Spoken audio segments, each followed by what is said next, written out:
I go 9-1. I'm gonna preface before we start off that I think this lineup, Chris, is probably miles better than the lineup last year.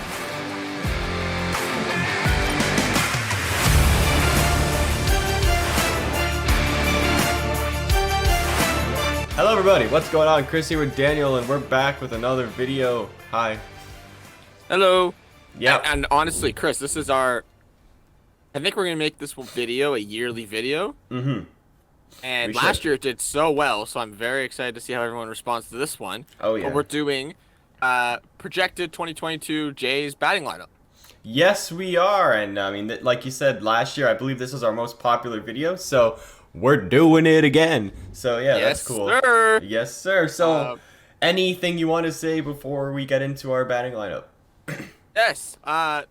Thank you so much for the support lately. It's been crazy. Keep making sure you guys are subscribing and liking and commenting down below, and bring out the content. Either way, we'll probably still bring out content because it's fun to us. But yeah. Exactly. And once school ends, we'll have summer, and then that means more content. So, yay. Yes. Yes. All right. So, let's start off. What do you want to start? You want to go 9-1, 1-9? I'm gonna preface before we start off that I think this lineup, Chris, is probably miles better than the lineup last year. Well, yeah. Well, going into last year, we didn't know like how Vlad's gonna perform, how Bo was gonna perform. I mean, we thought Springer was gonna do good, but then he was hurt for majority of the season. Yeah. I think this lineup is miles better than last year's lineup, and I think it has more promise than last. I think there's more upside in this lineup than last year. Yeah, and I remember last year. Sure, Semien had a good year. Mm-hmm. Right? No one expected that. No one expected Vladdy's MVP year, right? No. No one expected Bo to do what he could do. But now that we know they can do this, and you're adding other people into this lineup that we're going to mention, sure, you lost Semien, but you have other guys who, or I would say, are on the verge of breaking out, and we'll talk about that in this video. Yeah, and last year in the video, I said that last year's lineup could be better than 93's. And everybody in the comments was like, oh, this guy's an idiot. He doesn't know what he's talking about. And turns out, it was the best lineup I think the Jays have ever had. So Statistically, it was the best lineup Jays have ever had. So who's laughing now? Definitely correct. Who's definitely laughing are now? correct. So let's start it off. Yeah, let's start. You want to go 1-9 probably? Yeah, let's go. That's just how lineups go. So leading off, I think this is kind of a unanimous decision. Playing, I guess we can say the position too. Center field, George Springer.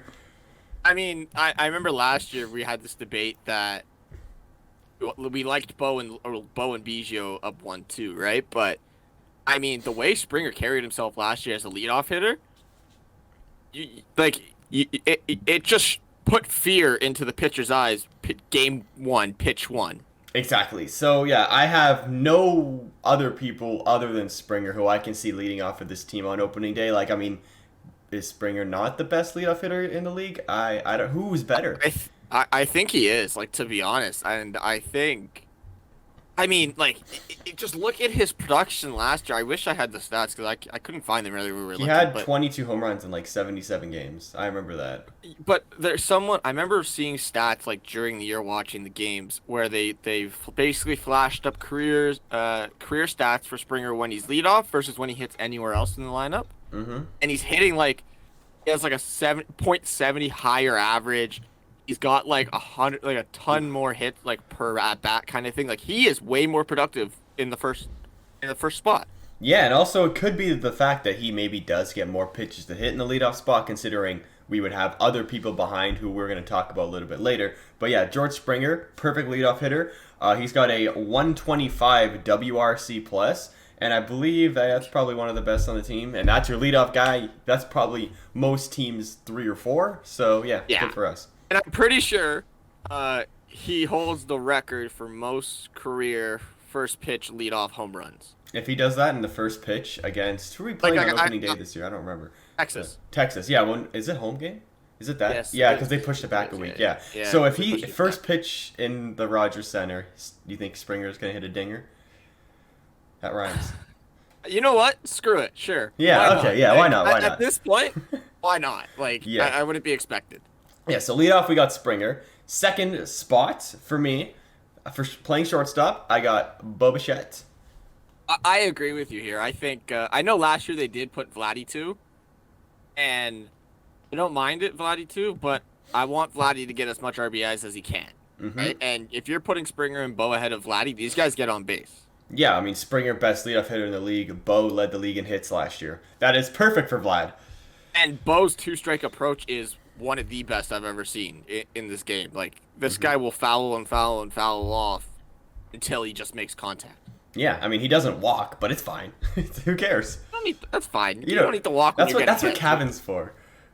You don't need to walk when you lead the league in hits last year, right? Exactly. So, yeah. Bo number 2, he has a 124 WRC plus, which is one behind Springer. So, pretty solid one, too, I would say. And I think if Springer does get a day off or whatever, I think you'll see Bo in the leadoff. Yeah, or maybe Caven or something. It depends. Maybe the pitching matchup, if it's like a lefty or righty. I guess it depends for pitching matchup, too. Yeah. All right. I guess we like. I mean, those. number 3. I think everyone knows where we're going with this. Like, if you're a baseball fan, not even just a Blue Jays fan, if you're a baseball fan, you know who the third hitter for the Jays is going to be this year, and that's going to be Vladdy Jr. Like, it has to be. I was going to say Randal Grichuk. Oh yeah, Randal Grichuk. He is really good in April, so maybe. Yeah, April, and then as soon as May 1st hits, this guy goes down the drain. But did you see that meme I sent you? Yes, I saw that. The one. Perfect rear. Yeah. I'll throw it up so people can see what we're talking about. Yeah. But. So Vlad, I mean, who else? I mean, what he literally had. Like the only reason Vlad didn't win MVP last year was because Ohtani did something that hasn't happened since Babe Ruth. Like, let's be real. Unfair. Any other year, Vlad's MVP, 100%, hands down. Yeah. He beats Trout. He beats Donaldson. He beats Altuve's. He beats. I'm trying to think of other people who've won it recently. A lot of Trout, to be honest. A lot of Trout. Yeah, like he beats any Trout season. That's how good Vladdy's season was, and I'm not gonna lie, he looks in better shape than he did last year. Yeah, I believe he lost 15 pounds over the off season or something, or was that Santi? Like I don't remember. Was that either Santi or no? Vlad, I think Vlad did. Okay, good, because I know Santi gained muscle. Vladdy, I think, lost a little bit of chunky stuff, but yeah, Vladdy has a 164 WRC plus. Oof.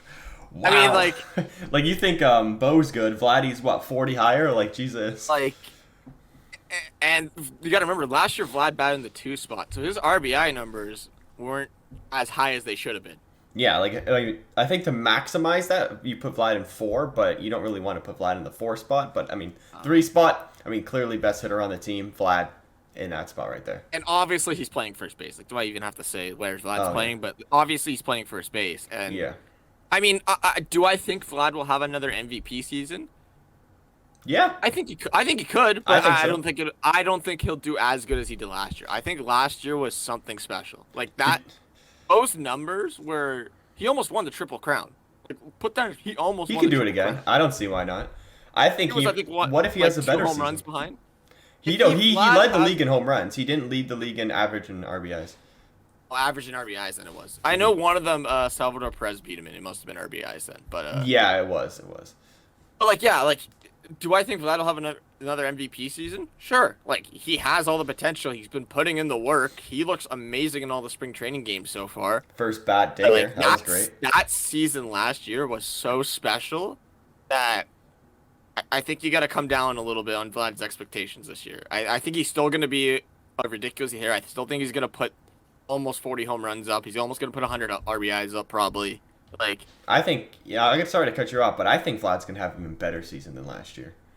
Really? Yep, I'm feeling it. Like, Vlad was probably pissed that he didn't win the MVP last year, so he's like, you know what? Screw it. I'm winning the Triple Crown now. You know what? Go ahead, Vlad. Go on. Do it. He's winning the Triple Crown this year. Or at least he's going to win 2 out of the 3 instead of just 1 out of the 3. 1 out of 3? You know what? Dang. Like I said, but that's why I said last. Like, if he was batting 3 last year, his RBI numbers would have been way higher. A little bit higher, yeah. He probably would have been closer to the MVP, but I still don't think he would have won it. And I think out of anyone that we're going to mention in this lineup, Vlad is the guy that I trust the most when you need to score a big run. Yep, 100%. All right, number 4 in the batting lineup. I guess you can say this guy's right field or DH. We both have Teoscar. Yeah, I mean, it's kind of funny when you think back how they acquired Teoscar. They traded him for Aaron Sanchez, I'm pretty sure. Francisco Liriano. Liriano, yeah. Yeah. Ooh. I mean, thank you, Houston, for that one, because this guy is an absolute machine at the plate. Oh, yeah. Thank you, Houston. I mean, we gave you our aging lefty who isn't really that good, and we got back Teoscar Hernandez back in 2017. So I like it. I think that the hindsight on that deal is 2020. That's an amazing deal, and Teoscar is just improved over the years. He just keeps getting better and better and better every year. I agree, and his like plate discipline gets better every year, like you said. And I mean, when he was starting up, coming into the MLBs, he struck out a lot. Couldn't hit a slider, but now he's laying off the slider, hitting dingers. So I like it. His discipline is way better at the plate, and like we've talked about, and you just mentioned, him laying off those sliders is allowing him to see more fastballs, which he's then clobbering for home runs and hits. Exactly, and considering the Jays have Springer, Bo, and Vlad ahead of Teoscar, as a 4-hitter, usually you don't want to pitch to them, but Teoscar's probably going to get the most pitches out of all 3 of those guys. I mean, and also, he'll, like you said, he'll get pitches, but also if, say, something happens, like Vlad doesn't get on, because, that happens every once in a while, right? Yeah, bad calls by the ump, Yeah, I would still trust Teoscar to score those 2 guys. Like, this is another guy who hits RBIs. Yeah, I mean, I would not be surprised if Teoscar puts up a 40-dinger season this year at all. You know what? As much as I think he's going to get 40 dingers, I think he could honestly have 100-plus RBIs easily. Oh, for sure. I believe he was really close to getting that last year. I think he's been really close to the last couple of years. I think last year he hit 96, if I want to miss. Something like, it was close to 100. Like that. But, like, I honestly, I'm thinking 110 for Teoscar. Like, if this lineup performs how it's supposed to do, Teoscar is easily going to get 110, and I think, hot take here, Teoscar's going to be an all-star this year. Yeah, I mean, I think he might even finish top 10 in MVP voting. Like that could be very bold, but it's possible. Just new idea over everything. We should do a bold take video later on. But yeah. Oh yeah, for sure. All right, let's move on to the P5 in the batting lineup, or I was thinking of Formula 1 P5, but I know. 5 in the batting lineup. We have Gurriel, but it also could be Matt Chapman, I would say. I mean, they're 5 and 6 here right now for the yeah. open day. We have Lourdes 5, Chapman 6, but honestly, you can flip these two. And obviously, Lourdes is going to play left, and Chapman's going to play third base. But really, I think honestly, between these two, it's just going to be whoever's hot. Yeah. Like, and we know Lourdes is a very streaky hitter. He's always been a very streaky hitter. But when Lourdes is hot, he's the best player in the baseball, hitting wise. Yeah, I mean, you just can't get him out. Like he just hits 400 when he's hot. It's insane. But the thing is, on the flip side of that, when he's cold, ooh, he doesn't hit. It's bad. No, he's bad. He's like Chris Davis bad. But hoping we get a lot of Lourdes hot this year. We usually do at the start of the year, so I'm excited usually for that. He heats up, at the end of the year. That's usually when he starts going. But and then Chapman, you're moving Chapman. Chapman was what, a 2 or a 3 hitter in Oakland. Now you're putting him at 5 or 6 in this lineup, Yeah, and having him 5 or 6 in the lineup is going to mean that Buddy's going to get some nice fastballs down the middle. Oh, they are going to want to pitch to Chapman for sure. Because, I mean, I could see him coming up a lot with bases loaded or runners in second and third. You know what I mean? It's possible. That's how much this lineup has. Possibility, I guess is the best word. No, what's the word I'm looking for? I don't know. Potential. Okay. Potential. And potential this lineup has. Speaking of potential, how many guys in this Jays lineup have 40 home run potential? We got Springer, we got potentially Bo, Vlad, Teoscar, and Matt Chapman. That is over half of your batting lineup. That could I would hit say 40 easily bombs. for them. Sure. Bo, you know what? Maybe not 40, but he could definitely hit 30. At least. For sure. Exactly. Maybe if he gets lucky a couple times, wind goes out, could hit 40. Yeah, and I want to mention, too, 5 and 6 here. Not only are these guys, when they're hot hitters, but these two all the time are exceptional defensive people. I mean you have Gurriel is the platinum gold glove, award winner at third base. Multiple times. The best one in the entire league. Mm-hmm. And Lourdes, did he not win gold or came second in Gold Glove or something last year or 2 years ago? Yeah, he gets nominated. That's because he makes some absolute monster throws. But his roots in the outfield, not that good, I gotta say. He does have a cannon though, which makes up for it. Mm-hmm. He does. That left side of the infield is going to be, or not left side of the infield, left side of the field is very strong. You have Bo at short, who I think is a very good shortstop. Chapman is the best third baseman in baseball defensively, and Lourdes is above average to an elite defender in left field. Yeah, I would say that. And then also with Matt Chapman on that side of the field, he will make theoretically Lourdes and Bo is better. Yes. I really think we're going to see...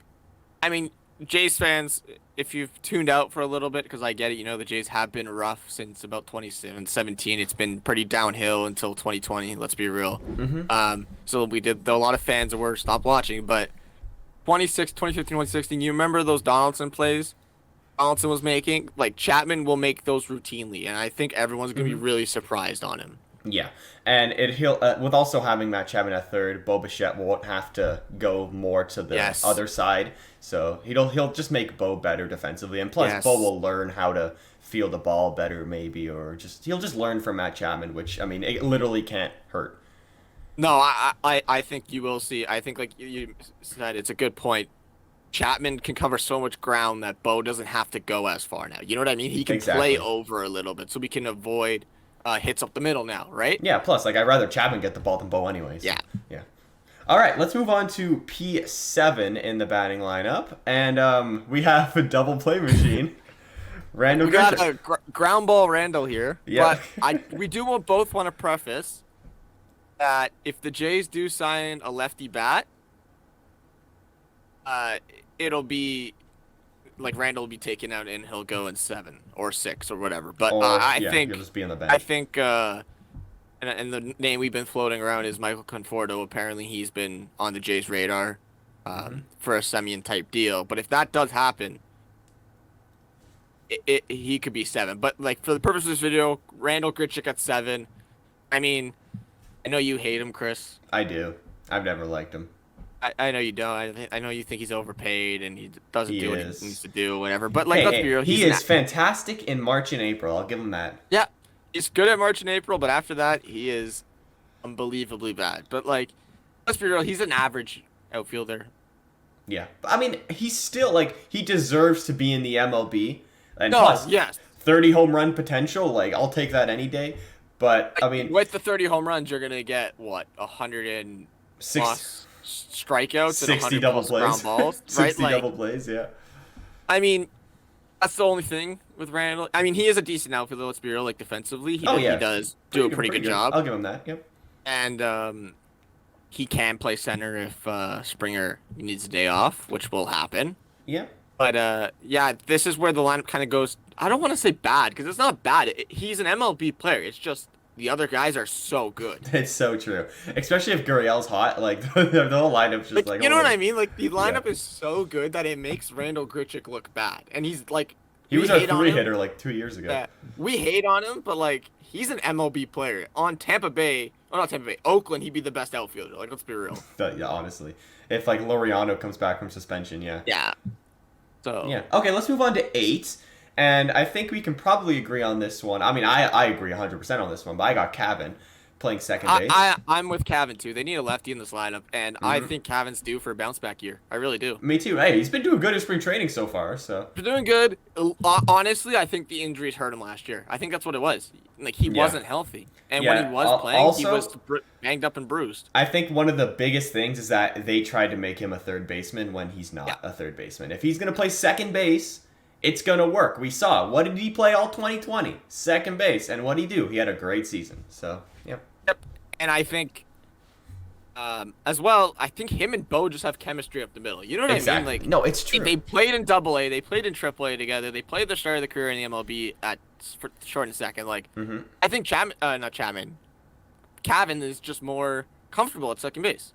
He is. That's his natural, I would say natural position. I'm not really too sure where he grew up playing, but I assume he was a second baseman. Like his dad was a second baseman, right? Yeah. Yeah, so yeah, I'm sure Caven's going to have a bounce back year, and I think if anybody on the entire team is to have a bounce back year, I would say it would be Caven, just because he also, had injuries. I mean, Springer as well too, but I'd go with Caven.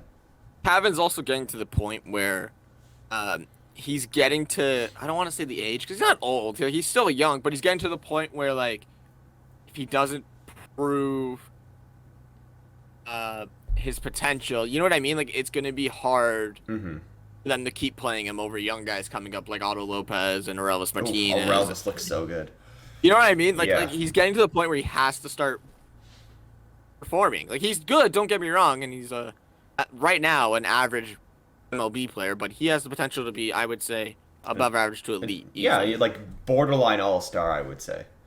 Oh yeah, no, for sure, all star, borderline all star. And I mean, I'm just watching some of his spring training games. He is controlling the zone a lot more. You know what I mean? Like I know we always talk about his discipline and how sometimes he has too good of a discipline. Robot umps, man, I'm telling you, they will make him Right? like the MVP. Too good of a discipline to the Yeah. point where the umps are calling him out. But he's now like fouling them off, right? Good. That's what he needs to do. I'm sure he worked on that all off season, and I mean, I was saying that last year. I'm like, if he could just maybe instead of take that borderline pitch, just foul it off, like he'll be solid. I'm if I had to pick one player to have a bounce back year, it's Caven Biggio. So. Yeah, and let's move on to ninth, and we have Kirk/Danny Jansen because they're probably going to be the opening day catchers. Yeah. Honestly, who knows who they're gonna put? It'll probably be Jansen. Let's be real. I assume it's going to be Jansen because he's. I would assume it's gonna be Jansen too. But Just I mean, defensively, too. I like the way Danny Jansen calls the game. I really too. do. I think he calls a fantastic game. He's good defensively, and Danny Jansen's home run or bust. Let's be real. Hey, I like it. See, if we need offense, you put in Kirk. If you need defense, you put in Danny Jansen. And then if you need both, you wait for the end of the year until Moreno comes up. Yes. Yes. I mean, like we said, this lineup is, I'm gonna say, the second best lineup in the league. Ooh, who's better, the Dodgers? I mean, Dodgers. Oh, they got Freeman now, so I guess Yeah, they're pretty stacked. But I'm gonna say Jays have the second best lineup in the league. I really do. I think they're fantastic, and there's rumors they're gonna add to this lineup still, so it could get better. Yeah, so guys, let us know in the comment section down below what your batting lineup's going to be. Do you think it's better than 93? Do you think it's better than 2021? Let us know. That being said, any last words? Thank you for watching.